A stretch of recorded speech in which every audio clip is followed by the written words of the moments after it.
TV Publik Daerah Indonesia. Lahir dari insan pewarta profesional, mengudara di bumi pertiwi, wujud ketahanan dan sumber informasi bangsa. Bersama ID eratkan persatuan bangsa Indonesia, bukan semangat kebersamaan negeri. Bangun daerah kuat Indonesia tangguh, teguhkan komitmen jati diri bangsa.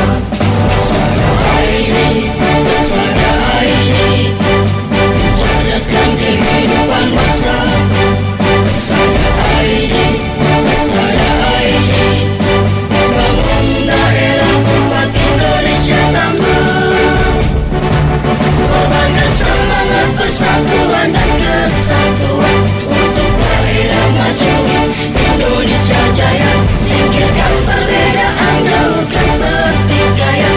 Bersama ID pilar budaya bangsa. Bersama ID pilar budaya bangsa. Bersama ID pilar budaya bangsa.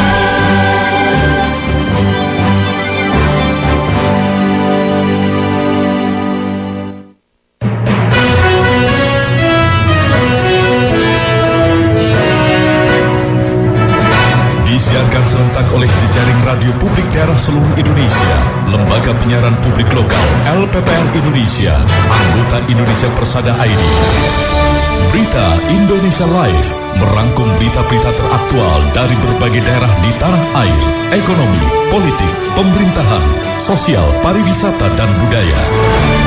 Bisa Anda simak setiap Senin hingga Jumat jam 9 pagi dan jam 2 sore waktu Indonesia Barat, jam 10 pagi dan jam 5 sore waktu Indonesia Tengah, jam 11 siang dan jam 6 sore waktu Indonesia Timur. Persembahan Persatuan Radio TV Publik Daerah seluruh Indonesia, Indonesia Persada ID, untuk menyiarkan baik. Assalamualaikum warahmatullahi wabarakatuh. Salam sejahtera bagi kita semua. Shalom, Om Swastiastu, Namo Buddhaya, salam kebajikan, Rahayu. Salam jumpa pendengar LPPL seluruh Indonesia. Saya Elok Melati dari LPPL Radio Sebayu FM Kota Tegal sebagai radio host menyapa Anda di Berita Indonesia Live edisi Senin tanggal 27 April 2026. Berita Indonesia Live merangkum berita teraktual dari seluruh penjuru tanah air yang dikemas lugas, inspiratif, variatif, dan edukatif, disiarkan secara serentak oleh Lembaga Penyiaran Publik Lokal, anggota Persatuan Radio dan TV Daerah seluruh Indonesia yang tergabung dalam Indonesia Persada ID untuk menyiarkan baik. Selain itu, nanti juga akan ada Persada ID Talks yang siang ini membahas tentang Raperda Minol atau minuman beralkohol yang saat ini sedang menjadi kontroversi di Kota Tegal.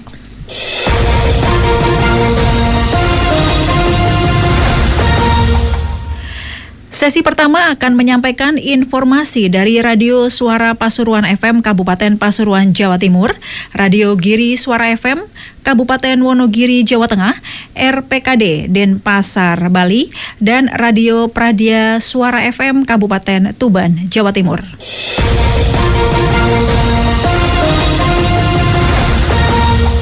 Berita pertama dari Radio Suara Pasuruan FM Kabupaten Pasuruan, Jawa Timur yang akan menyampaikan informasi Bea Cukai bersama Pemkab Pasuruan musnahkan barang kena cukai ilegal yang rugikan negara 6,3 miliar rupiah. Dengan reporter Yoga Pratama. Silakan informasinya. Selamat siang pendengar LPPL Indonesia. Kantor Pelayanan Bea dan Cukai Pasuruan melakukan pemusnahan barang kena cukai ilegal hasil penindakan Mei sampai September 2025.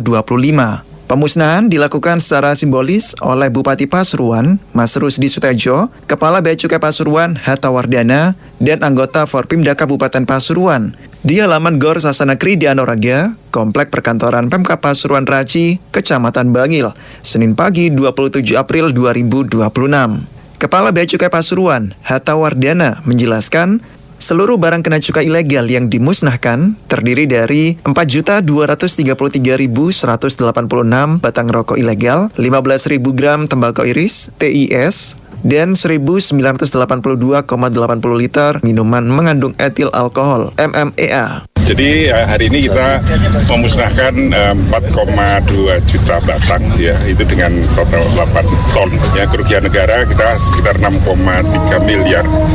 Dan tentunya ini kalau bisa berhasil kita selamatkan, nah ini kan untuk kita semua ini, untuk pembangunan kita semua ya. Jadi sekali lagi saya harapkan partisipasi masyarakat jika ada rokok ilegal. Tadi yang saya sampaikan ada 5 ciri-ciri rokok ilegal yang polos, bekas, palsu, tidak sesuai peruntukan, salah tempel, salah personalisasi, itu segera laporkan. Karena pembangunan daerah kita ya itu tergantung dari kita semua juga. Sementara itu, Bupati Pasuruan, Mas Rusdi Sutejo, berterima kasih dan mendukung Bea Cukai dan aparat penegak hukum yang selama ini berusaha memberantas barang kena cukai ilegal. Mas Rusdi berharap melalui kegiatan pemusnahan barang kena cukai ilegal, pemahaman masyarakat semakin meningkat dan peredaran barang kena cukai ilegal dapat ditekan signifikan. Diketahui, Kabupaten Pasuruan merupakan penyumbang terbesar penerimaan negara pada sektor cukai hasil tembakau (CHT) tahun 2025, yaitu sekitar 58,1 triliun rupiah. Sehingga hasil ini merupakan upaya dari penegakan hukum dan sosialisasi yang dilakukan secara masif oleh berbagai pihak. Saya, Yoga Pratama, mengabarkan untuk Berita Indonesia Live. Baik, terima kasih Yoga Pratama untuk informasinya. Selamat bertugas kembali. Selanjutnya kita akan menyapa Bobby dari Radio Giri Suara FM Kabupaten Wonogiri, Jawa Tengah yang akan melaporkan informasi dalam rangka puncak peringatan Hari Kesiapsiagaan Bencana 2026. BPBD Wonogiri memanfaatkan momentum Car Free Day untuk mengedukasi masyarakat. Baik Bobby, silakan informasinya. Baik, terima kasih. Dalam rangka puncak peringatan Hari Kesiapsiagaan Bencana HKB 2026, Badan Penanggulangan Bencana Daerah BPBD Kabupaten Wonogiri memanfaatkan momentum Car Free Day hari Minggu 26 April 2026 untuk mengedukasi masyarakat. Kegiatan ini menjadi sarana strategis untuk membumikan budaya siaga bencana di tengah keramaian publik. Kepala Pelaksana BPBD Kabupaten Wonogiri, Fuad Wahyu Pratama menjelaskan, rangkaian kegiatan HKB bertujuan membangun ketangguhan masyarakat secara kolektif. Dalam acara tersebut, BPBD menggandeng seluruh forum pengurangan resiko bencana atau FPRB dan relawan se-Kabupaten Wonogiri untuk memamerkan berbagai perlengkapan penyelamatan. Salah satu yang paling menarik perhatian pengunjung, terutama anak-anak, adalah instalasi Flying Fox yang menggunakan peralatan teknis penyelamatan sesungguhnya. Fuad menyampaikan, Flying Fox ini merupakan alat yang sering digunakan untuk penyelamatan. Selain perlengkapan vertical rescue, petugas juga membawa perahu karet hingga perlengkapan scuba diving untuk mengenalkan masyarakat pada peralatan evakuasi air. BPBD Kabupaten Wonogiri berkomitmen bahwa kesiapsiagaan harus menjadi gaya hidup, bukan sekedar seremoni tahunan. Dengan pemahaman yang baik, masyarakat diharapkan tahu persis langkah apa yang harus diambil saat terjadi bencana tanpa harus menunggu instruksi petugas di saat genting. Pemanfaatan CFD dinilai efektif karena edukasi dapat disampaikan dengan cara yang lebih santai namun tetap berisi materi teknis yang penting. Bupati Wonogiri Setio Soekarno yang hadir dalam acara tersebut berharap kegiatan HKB 2026 mampu memberikan wawasan baru bagi warga mengenai manajemen resiko bencana. Bupati menekankan bahwa penanganan bencana memerlukan kerja keras semua pihak agar kerugian baik material maupun jiwa dapat ditekan sekecil mungkin melalui kesiapsiagaan yang matang. Puncak acara peringatan Hari Kesiapsiagaan Bencana ini ditutup secara simbolis dengan pemukulan kentongan bersama oleh para pejabat daerah dan relawan, dibarengi dengan raungan sirine sebagai pengingat bagi seluruh warga Wonogiri untuk tetap waspada dan tangguh menghadapi potensi bencana. Demikian saya Bobby dari LPPL Radio Giri Suara Wonogiri, Jawa Tengah melaporkan untuk Berita Indonesia Live.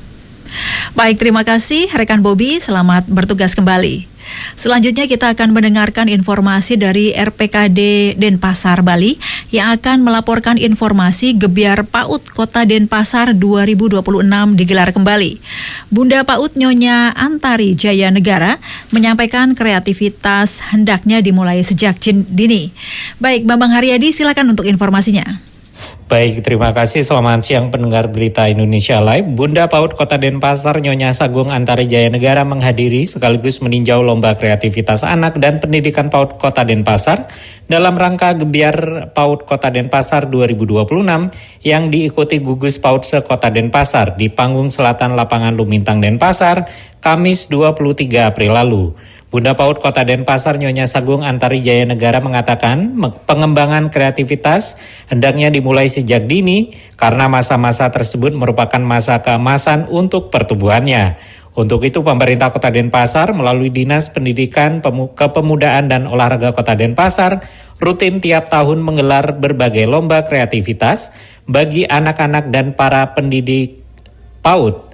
Di samping itu, peningkatan kreativitas para pendidik PAUD tentunya untuk meningkatkan pengetahuan, sehingga dalam memberikan pendidikan akan selalu meningkat dan berkembang sesuai dengan harapan bersama. Lebih lanjut, Nyonya Sagung Antari Jaya Negara menambahkan, bila terus dilatih, kreativitas anak-anak tentunya ke depannya akan menjadi generasi yang cerdas, sesuai dengan visi misi Kota Denpasar sebagai kota kreatif. Sementara itu, Kepala Dinas Pendidikan, Kepemudaan dan Olahraga Kota Denpasar Ana Agung Gede Wiratama didampingi Kepala Bidang Pembinaan PAUD dan PNF Disdikpora Kota Denpasar Nyoman Handika mengatakan berbagai kategori lomba yang memeriahkan Gebiar PAUD 2026 menegaskan bahwa Gebiar PAUD bukan sekedar ajang kompetisi, melainkan wadah apresiasi terhadap kreativitas anak dan dedikasi pendidikan PAUD. Dengan terlaksananya kegiatan ini, Disdikpora Kota Denpasar berharap seluruh rangkaian Gebiar PAUD Kota Denpasar 2026 dapat berjalan dengan lancar, tertib dan mampu melahirkan talenta-talenta unggul yang membanggakan. Demikian saya Bambang Haryadi dari LPPL Radio Publik Kota Denpasar untuk Berita Indonesia Live. Baik, terima kasih rekan Bambang Haryadi. Selamat bertugas kembali. Dan berita terakhir di sesi pertama dari Radio Pradya Suara FM Kabupaten Tuban, Jawa Timur yang akan melaporkan informasi 93 ASN resmi terima SK pensiun dari Bupati Tuban dengan reporter Yulia. Silakan informasinya, Yulia. Sebanyak 93 ASN resmi menerima surat keputusan atau SK pensiun dari Bupati Tuban dalam kegiatan yang dirangkaikan dengan pelepasan PNS Purna Tugas TMT 1 April, 1 Mei, dan 1 Juni 2026 di Gedung Korpri Tuban Kamis 23 April lalu. Turut hadir dalam kegiatan tersebut Wakil Bupati Tuban Joko Sarwono, Sekretaris Daerah Kabupaten Tuban, pimpinan OPD, Camat, serta perwakilan PT Taspen dan Perbankan. Pada momentum haru ini, Mas Lindra, Sapaan Bupati Tuban menyampaikan apresiasi dan juga terima kasih atas dedikasi serta pengabdian para ASN selama bertugas. Ia menilai kontribusi yang diberikan menjadi bagian penting dalam perjalanan pembangunan Kabupaten Tuban. Pada kesempatan tersebut, orang nomor 1 di Tuban itu juga menyampaikan permohonan maaf apabila selama masa kepemimpinan terdapat kebijakan maupun program yang kurang berkenan. Selain itu, Bupati 2 periode tersebut menekankan pentingnya menjaga kesehatan baik fisik maupun mental serta menjalin komunikasi dan silaturahmi dengan rekan kerja. Sementara itu, Kepala BKPSDM Kabupaten Tuban Vin Rukmini Kusnawangsi menyampaikan bahwa kegiatan ini merupakan bentuk apresiasi atas kinerja ASN selama bertugas, sekaligus memberikan bekal pengetahuan terkait kepengurusan hak pensiun melalui Taspen. Ia menambahkan BKPSDM Kabupaten Tuban siap memberikan pendampingan dalam proses pengurusan Taspen maupun administrasi lainnya. Yulia, LPPL Radio Pradya Suara FM Tuban untuk Berita Indonesia Live. Baik, terima kasih rekan Yulia. Selamat bertugas kembali.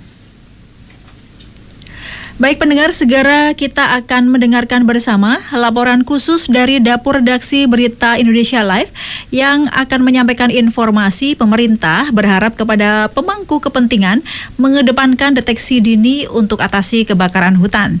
Informasi selengkapnya akan disampaikan Aan Kasyanto. Silakan, Bung Aan. Pendengar LPPL Indonesia, Menteri Lingkungan Hidup Hanif Faisal Nurofik meminta agar semua pemangku kepentingan mengedepankan deteksi dini dan respon cepat untuk menangani kebakaran hutan dan lahan atau Karhutla menghadapi musim kemarau pada tahun 2026. Hal ini dikatakan oleh Menteri LH Kepala Badan Pengendalian Lingkungan Hidup Hanif Faisal Nurofik dalam pernyataan persnya di Jakarta pada Sabtu lalu. Berbicara ketika memimpin apel kesiapsiagaan Kautla di lapangan utama PT Pertamina Hulu Rokan, Pekanbaru Riau pada Sabtu lalu, Menteri LH menyampaikan bahwa kondisi Provinsi Riau menunjukkan tren mengkhawatirkan. Kondisi itu mengingat sampai 23 April 2026, jumlah titik panas tercatat mencapai 840 titik dengan 318 titik pada tingkat kepercayaan tinggi, meningkat 6 kali lipat dibandingkan periode yang sama pada tahun sebelumnya. Luas kebakaran juga melonjak signifikan hingga mencapai 8.555,37 hektar atau meningkat 20 kali lipat dibandingkan tahun 2025. Peningkatan tersebut terjadi di tengah prediksi Badan Meteorologi, Klimatologi, dan Geofisika atau BMKG yang menunjukkan Indonesia tengah menuju fase El Nino lemah hingga moderat yang berpotensi menyebabkan musim kemarau lebih panjang dan lebih kering, terutama di wilayah Sumatera dan Kalimantan. Laporan khusus redaksi Kasianto untuk Berita Indonesia Live. Baik, terima kasih Bung Aan Kasianto dari redaksi Berita Indonesia Live.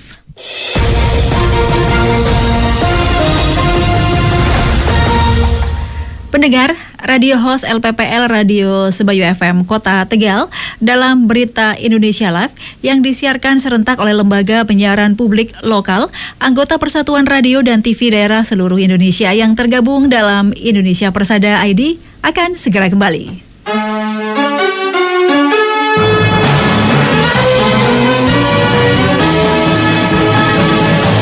Indonesia Live merangkum berita-berita teraktual dari berbagai penjuru tanah air yang dikemas, lugas, inspiratif, variatif, dan edukatif.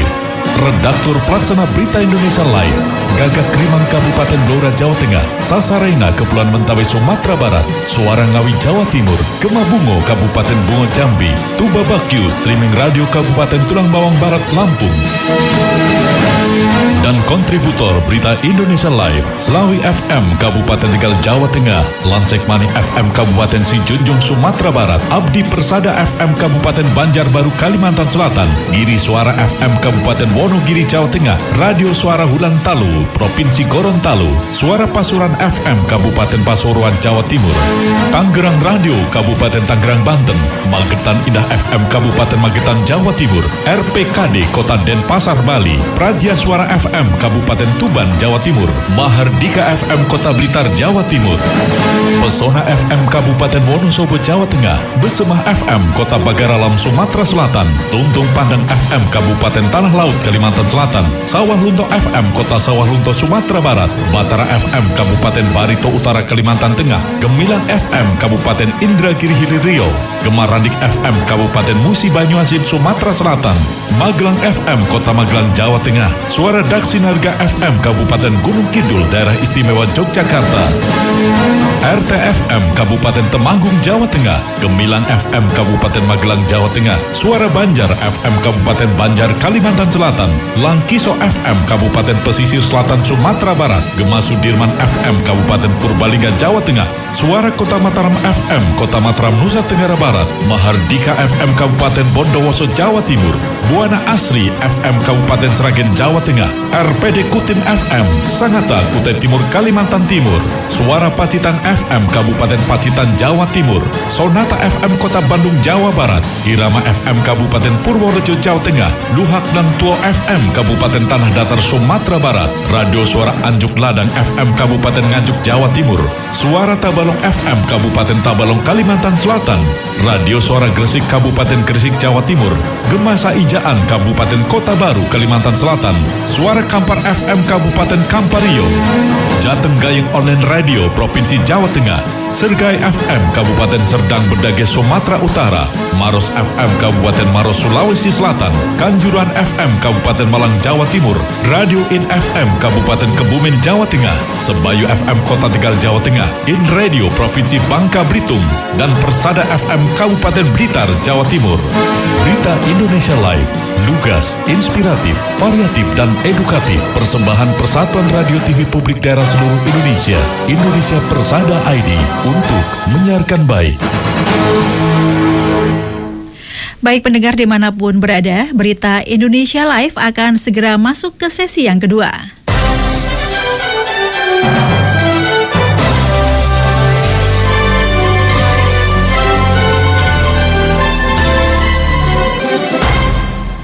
Sesi yang kedua akan menyampaikan informasi dari RKK Ketapang FM Kabupaten Ketapang, Kalimantan Barat dan Radio Magetan Indah FM Magetan, Jawa Timur.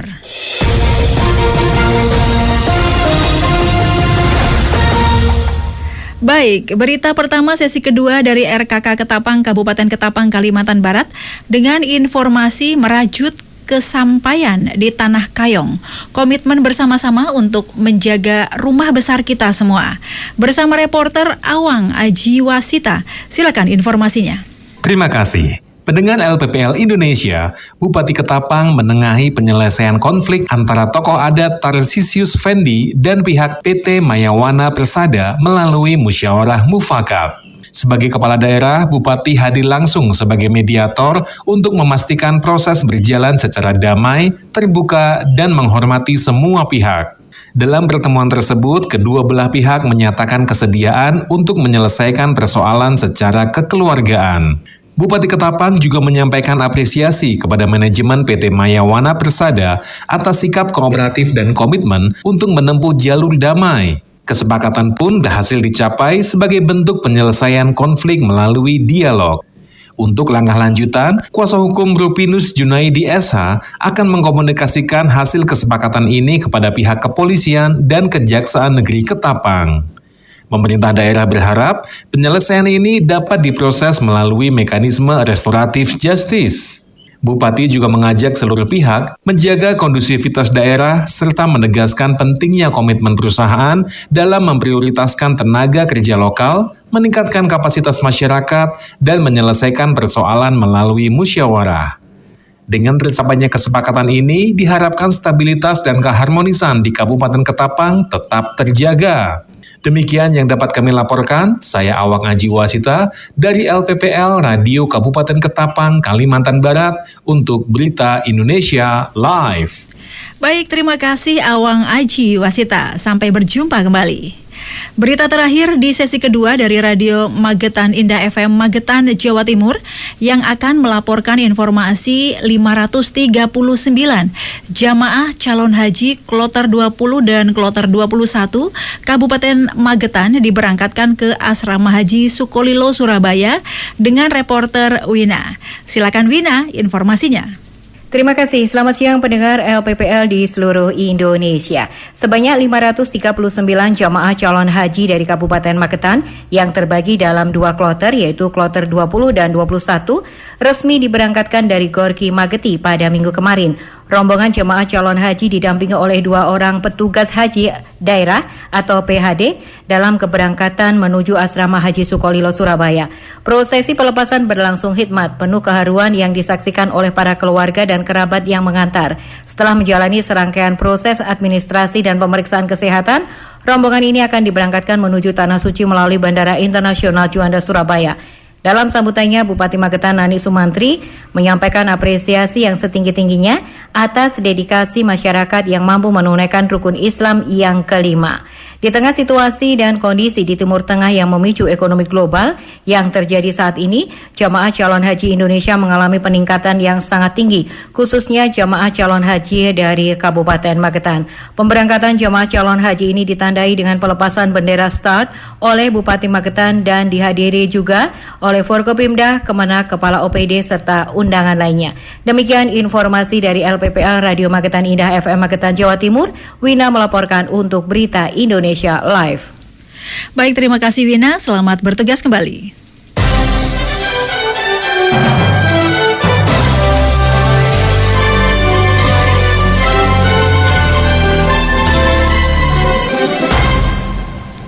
Baik pendengar, sesaat lagi kita akan mendengarkan perbincangan bersama narasumber pilihan kami yang akan membahas tentang urgensi rancangan peraturan daerah minuman beralkohol di sesi Persada ID Talks. Persada ID Talks. Persada ID Talks. Assalamualaikum warahmatullahi wabarakatuh. Salam sejahtera, Om Swastiastu, Namo Buddhaya, salam kebajikan Rahayu. Dan akhir-akhir ini Kota Tegal lagi dihebohkan dan juga lagi banyak kontroversi, termasuk pertanyaan kepada saya nih tentang minuman beralkohol yang akan diperdakan. Nah, sebenarnya sejauh mana sih kontroversi yang terjadi? Kita akan membahas bersama-sama narasumber yang luar biasa sekali, Ketua Pansus Perdaminol, Mas Ali. Assalamualaikum Mas Ali. Waalaikumsalam warahmatullahi wabarakatuh. Kemudian ada Ketua Fraksi PKS, Bapak Abdul Honi. Assalamualaikum Pak Abdul Honi. Waalaikumsalam. Dan ini tokoh utamanya, Bapak Sirat Mardanus. Assalamualaikum Pak Sirat. Waalaikumsalam. Baik, beliau adalah Kepala Dinas Koperasi UMKM dan Perdagangan Kota Tegal. Ya. Apa sih esensi yang ditawarkan pemerintah Kota Tegal di Raperdaminol ini? Nah, mungkin ini yang bisa menjawab Pak Sirat ini. Di dalam rapat yang diajukan itu ada penggolongan minuman alkohol dari golongan A sampai 5%, menjadi kewenangan pusat untuk beredar produksi. Kemudian golongan B dan C, golongan B itu 5 sampai dengan 20% kadar alkohol, dan golongan C 20 sampai dengan 55. Kemudian di sana di raperda itu memuat juga terkait dengan pengendalian dan pengawasan, mana nanti bahwa tim akan bertugas ya sesuai dengan kewenangan tim dalam rangka untuk mengawasi dan mengendalikan utamanya peredaran minuman beralkohol yang sampai saat ini ketika ada 2006 memang belum bisa dilaksanakan. Banyak marak minuman beralkohol itu akan dijual di kios-kios seperti itu. Ya, dan nanti ada tim yang bentuk atas amanat kita ini, harapannya nanti bahwa ada kebaikan terkait dengan pengendalian dan pembatasan yang betul-betul memang sesuai dengan regulasi dan izinnya mungkin ada perlindungan kepada masyarakat juga, dan aturan tentang bagaimana itu harus didapat. Ini bedanya untuk masyarakat atau untuk produsen dan juga pedagang minuman beralkohol? Untuk pelaku usaha. Untuk pelaku usaha sebenarnya ya nih. Oke, baik. Kalau menurut pandangan Mas Ali bagaimana Mas Ali sebagai Ketua Pansus ini? Ya, kita melihat ketika pelaku usaha ini bisa dibatasi dengan perda, efeknya adalah masyarakat akan lebih cenderung sedikit yang bisa mengkonsumsi. Karena dengan adanya pembatasan itu akan batas usia yang boleh beli, atau dibatasi jamnya, atau dibatasi tempatnya. Nah, ini kan akan lebih jelas siapa konsumsinya, sehingga masyarakat akan lebih terlindungi. Pandangan negatifnya, masyarakat melihat saat ini dilarang saja, banyak beredar. Apalagi kemudian dengan munculnya nanti perda ini yang akhirnya membuka keran untuk perizinan mereka, maka dianggap perda ini akhirnya melegalkan. Tapi di sisi lain, semangat yang untuk mengatur masyarakat ini juga ada. Nah, ini saya ada di tengah-tengah ini. Kalau menurut pandangan Ketua Fraksi sendiri, kami hanya mendorong agar pansus ini berjalan sesuai dengan regulasi aja lah. Respon masyarakat seperti apa juga harus menjadi pertimbangan juga ya, pertimbangan buat ya tidak terburu-buru juga. Karena ini persoalan-persoalan yang sensitif dan sangat berdampak pada masyarakat. Kami berusaha untuk di sisi legislatif adalah menjalankan ini sebaik dan pasti akan mendengar suara-suara masyarakat. Ini yang kami sampaikan kepada pansus, tolong dengar suara masyarakat. Nah, ini yang harap batin juga bergejolak. Masa sih nantinya Tegal akan jadi Las Vegas kan? Kota yang akan banyak barnya, kota yang akan banyak minolnya. Tapi ini sekali lagi pro dan kontra inilah yang kemudian menjadi sampai saya naik asam lambungnya Mbak Elok gitu ya. Mikirin ini bagaimana ini kan gitu ya. Baik. Ya, ini sayang sekali kebersamaan kita terbatas waktu ini. Closing statement dari Pak Sirat dulu deh, Pak Sirat. Silakan Pak Sirat. Di dalam raperda yang disusun itu, di sana ada memuat peran serta masyarakat. Masyarakat dapat melaporkan keberadaan peredaran minuman beralkohol atau minuman oplosan yang tidak sesuai dengan peraturan perundangan. Kemudian memberikan informasi atau laporan mengenai adanya kegiatan penyalahgunaan minuman beralkohol. Kemudian masyarakat dapat menyampaikan laporan secara lisan maupun tertulis kepada perangkat daerah yang menjadi anggota atau unsur tim pengawasan dan pengendalian. Jadi ketika ini nanti misalkan untuk ditetapkan dan peran masyarakat itu sangat besar untuk mengawasi dan membatasi. Kita hanya berharap masyarakat beri kami waktu, kemudian bisa berproses dan menghasilkan yang terbaik untuk masyarakat. Memang yang namanya aspirasi ya, atau mungkin pandangan masyarakat tentang minuman beralkohol itu beda-beda. Apapun pendapat Anda, yang jelas tidak untuk menyudutkan personal atau institusi tertentu yang sedang membahas pada minuman beralkohol ini, baik itu dari eksekutif maupun dari legislatif. Saya Alok Melati bersama Mas Ali, Pak Abdul Ghani dan juga Pak Sirat undur diri. Wassalamualaikum warahmatullahi wabarakatuh. Persada ID Talks. Persada ID Talks.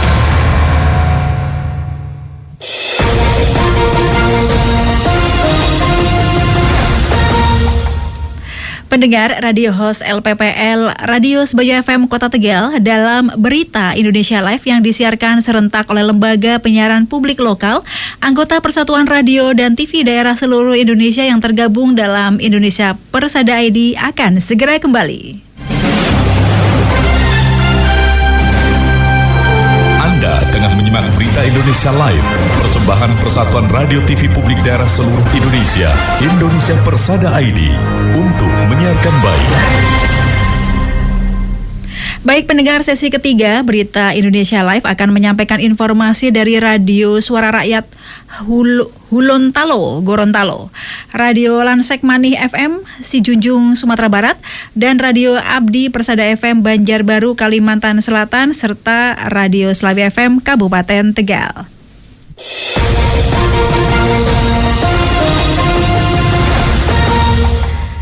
Baik, pada sesi ketiga ini kita akan menyapa Radio Suara Rakyat Hulontalo, Gorontalo, yang akan menyampaikan informasi produk lokal kian berkualitas. Wakil Gubernur Idah apresiasi kemajuan UMKM Gorontalo dengan reporter Thomas Tamu. Silakan informasinya. Baik, pendengar PPL seluruh Indonesia dimanapun Anda berada, kemajuan sektor UMKM di Gorontalo kini terus merangkak naik. Hal ini ditegaskan oleh Wakil Gubernur Gorontalo Ida Syaidah Rusli Habibi saat meninjau beragam produk unggulan dalam perhelatan Gebiar UMKM 2026. Acara hasil kolaborasi Bank Indonesia Perwakilan Gorontalo dan pemerintah provinsi tersebut digelar di Gedung Grand Place Convention Center Kota Gorontalo pada Jumat 24 April 2026. Menurut Wagub Ida, perhelatan Gebiar UMKM yang kini menginjak tahun ke-6 merupakan indikator nyata pertumbuhan pengusaha lokal. Ia mengamati adanya transformasi positif di mana produk-produk yang ditawarkan kini jauh lebih variatif dan memiliki standar kualitas yang lebih baik dibandingkan tahun-tahun sebelumnya. Selain produk khas daerah, ia juga memuji kehadiran kuliner dari luar daerah seperti masakan Sunda yang memberi warna baru dalam acara tersebut. Hal ini dianggap penting untuk memperkaya referensi pasar dan daya tarik bagi pengunjung. Salah satu aspek yang mendapat apresiasi khusus dari Wakil Gubernur Gorontalo Ida Syaidah Rusli Habibi adalah sisi kemanusiaan dalam acara ini.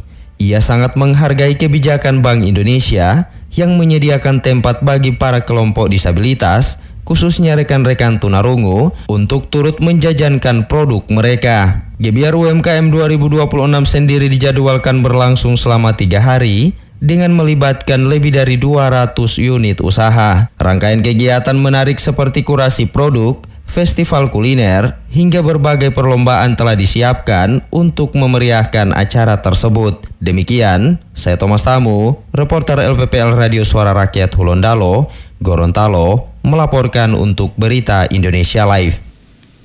Baik, terima kasih Thomas Tamu atas informasinya. Selanjutnya kita akan menuju Yelmi Rustam dari Radio Lansek Manih FM, Sijunjung, Sumatera Barat, yang akan melaporkan informasi menuju UNESCO Global Geopark. Kabupaten Sijunjung laporkan kesiapan Geopark Silokek ke Gubernur Sumatera Barat. Yelmi, silakan informasinya. Baik, terima kasih. Selamat siang pendengar. Pemerintah Kabupaten Sijunjung bergerak cepat memperkuat koordinasi dengan pemerintah Provinsi Sumatera Barat demi mematangkan persiapan Geopark Ranah Minang Siloke menuju status UNESCO Global Geopark. Dalam audiensi yang berlangsung pada Jumat 24 April di Istana Gubernur, Bupati Sijunjung Beni Dwifa Yuswir melaporkan kesiapan teknis daerahnya kepada Gubernur Sumatera Barat Mahildi Ansyarullah. Pertemuan strategis ini dihadiri oleh jajaran sekretaris daerah, kepala OPD kabupaten dan provinsi terkait, pimpinan Bank Nagari hingga Badan Pengelola Geopark Ranaminang Siloke untuk memastikan keselarasan langkah di lapangan. Gubernur Sumatera Barat Mahyildi Ansyarullah menegaskan bahwa pencalonan Geopark Ranaminang Siloke ke tingkat internasional bukan sekadar ambisi daerah, melainkan agenda nasional yang membawa nama baik Indonesia. Beliau menekankan pentingnya komitmen kolektif antara pemerintah pusat, provinsi, dan kabupaten untuk menjaga aspek lingkungan di kawasan konservasi. Fokus utama dalam jangka pendek adalah menjamin kebersihan aliran sungai di sepanjang kawasan Geopark Ranaminang Siloke melalui pengarahan seluruh instansi terkait secara maksimal. Langkah ini menjadi sangat krusial mengingat Geopark Ranaminang Siloke merupakan satu dari 2 geopark di Indonesia yang dijadwalkan menjalani penilaian lapangan oleh asesor UNESCO pada awal Agustus mendatang. Kepala Bapeda Sumatera Barat Dr. Zefnihan menyatakan bahwa kolaborasi lintas sektor menjadi kunci keberhasilan penilaian tersebut. Dukungan penuh dari pemerintah provinsi akan dikerahkan guna memastikan seluruh standar kriteria yang ditetapkan UNESCO terpenuhi sebelum tim penilai tiba di lokasi. Dalam paparannya, Bupati Beni Dwi Yuswir menjelaskan bahwa pengembangan Geopark Ranaminang Siloke telah terintegrasi dalam RPJMD 2021-2025 sebagai motor transformasi ekonomi yang inklusif dan berkelanjutan. Pemerintah Kabupaten Sijunjung berkomitmen penuh untuk mengalihkan ketergantungan ekonomi dari sektor ekstraktif dan tambang ilegal menuju pengelolaan potensi ramah lingkungan. Skema ini mencakup hilirisasi sawit, pemanfaatan energi terbarukan, hingga perdagangan karbon melalui pelestarian hutan di seluruh wilayah kabupaten. Sebagai tindak lanjut dari pertemuan ini, pemerintah Provinsi Sumatera Barat akan segera menyelenggarakan rapat koordinasi khusus yang melibatkan unsur Forkopimda, balai-balai teknis, hingga kementerian terkait di tingkat pusat.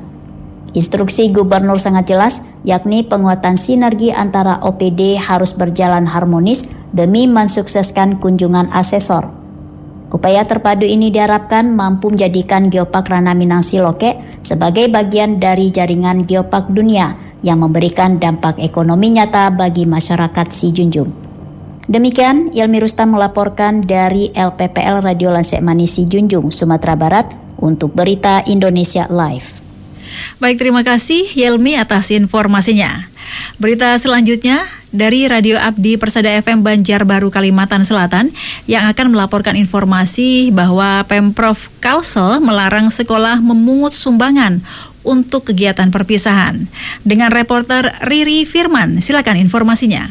Terima kasih rekan Elok, pendengar di seluruh Indonesia. Dari Banjarbaru Kalimantan Selatan dapat kami laporkan Dinas Pendidikan dan Kebudayaan Provinsi Kalimantan Selatan akan menertibkan sejumlah sekolah yang ingin menggelar perpisahan di luar lingkungan sekolah.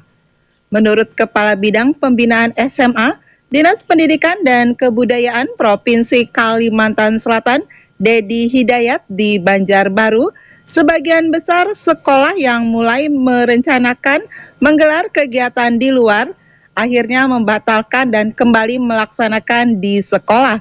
Namun demikian, jika kondisi tertentu tidak memungkinkan seperti keterbatasan fasilitas atau bencana, kegiatan perpisahan masih diperbolehkan digelar di luar sekolah dengan syarat tidak menggunakan tempat berbayar. Dedi berharap kebijakan ini mampu menjaga kesederhanaan sekaligus menghindari pemborosan pada kegiatan perpisahan. Sebelumnya, Dikbud Kalsel sudah menghimbau sekolah untuk melaksanakan kegiatan perpisahan secara sederhana dan tanpa pungutan kepada siswa maupun orang tua. Kebijakan ini dituangkan dalam surat edaran serta disosialisasikan kepada seluruh kepala sekolah, di mana fokus utama pengawasan adalah mencegah adanya pungutan yang membebani orang tua. Demikian yang dapat saya laporkan, saya Riri Firman dari LPPL Abdi Persada FM, Banjarbaru, Kalimantan Selatan, melaporkan untuk Berita Indonesia Live. Baik, terima kasih Riri Firman, selamat bertugas kembali. Dan berita terakhir di sesi ketiga, kita akan menyapa Radio Slawi FM Kabupaten Tegal, Jawa Tengah yang akan menyampaikan informasi pabrik furniture di Pantura, Tegal terbakar. Dengan reporter Hendro LD, silakan informasinya. Baik pendengar LPPL di seluruh tanah air, peristiwa kebakaran hebat melanda pabrik PT SAS Kreasindo Utama yang berlokasi di Desa Maribaya, Kecamatan Keramat, Kabupaten Tegal pada hari Minggu 26 April 2026 malam. Insiden yang terjadi di jalur Pantura, Tegal Pemalang ini menghanguskan sebagian besar bangunan setelah api berkobar selama lebih dari 6 jam. Kobaran api dilaporkan pertama kali muncul sekitar pukul 20.30 waktu Indonesia Barat dan menurut keterangan saksi mata, titik api bermula dari area tengah bangunan pabrik. Material yang mudah terbakar membuat si jago merah cepat merambat ke seluruh sisi gedung, menciptakan kepulan asap tebal yang mengganggu pandangan pengguna jalan di jalur Pantura. Kepala Bidang Penanggulangan Kebakaran Satpol PP Kabupaten Tegal Suwitno mengkonfirmasi pihaknya langsung menerjunkan tim sesaat setelah menerima laporan. Tim tiba di lokasi sekitar pukul 20.45 waktu Indonesia Barat, namun karena skala api yang besar, pihaknya langsung melakukan lokalisir terhadap area agar api tidak merembet ke pemukiman warga atau bangunan lain di sekitarnya. Mengingat besarnya skala kebakaran, armada pemadam dari Kabupaten Tegal mengerahkan 4 unit mobil damkar, namun bantuan tambahan tetap diperlukan guna mempercepat penanganan. Sinergi lintas wilayah pun dilakukan dengan melibatkan unit damkar Kota Tegal, unit damkar Kabupaten Pemalang, personil TNI dari Koramil Keramat, dan personil Polsek Keramat. Setelah perjuangan keras selama 6 jam, akhirnya api dapat dipadamkan total pada Senin dini hari pukul 1:30 waktu Indonesia Barat. Dan hingga berita ini diturunkan, penyebab pasti kebakaran PT SAS Kreasindo Utama masih dalam tahap penyelidikan oleh pihak kepolisian. Korban jiwa nihil, namun kerugian ditaksir miliaran rupiah. Suwitno menegaskan pentingnya sistem proteksi kebakaran bagi pelaku industri. Dan peristiwa ini harus menjadi pengingat bagi setiap perusahaan untuk rutin mengecek instalasi listrik dan kesiapan alat pemadam internal, karena kewaspadaan adalah kunci mencegah kerugian besar. Demikian pendengar, saya Hendro LD LPPL Radio Slawi FM Kabupaten Tegal, Jawa Tengah, menyampaikan untuk Berita Indonesia Live. Baik Hendro LD, sampai jumpa kembali.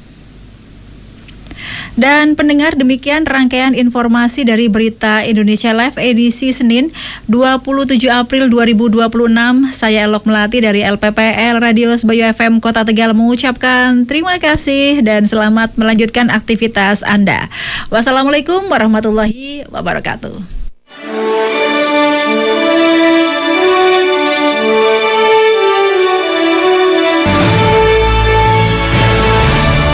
Saja Anda ikuti Berita Indonesia Live disiarkan serentak oleh jejaring radio publik daerah seluruh Indonesia, lembaga penyiaran publik lokal, LPPL Indonesia, anggota Indonesia Persada ID.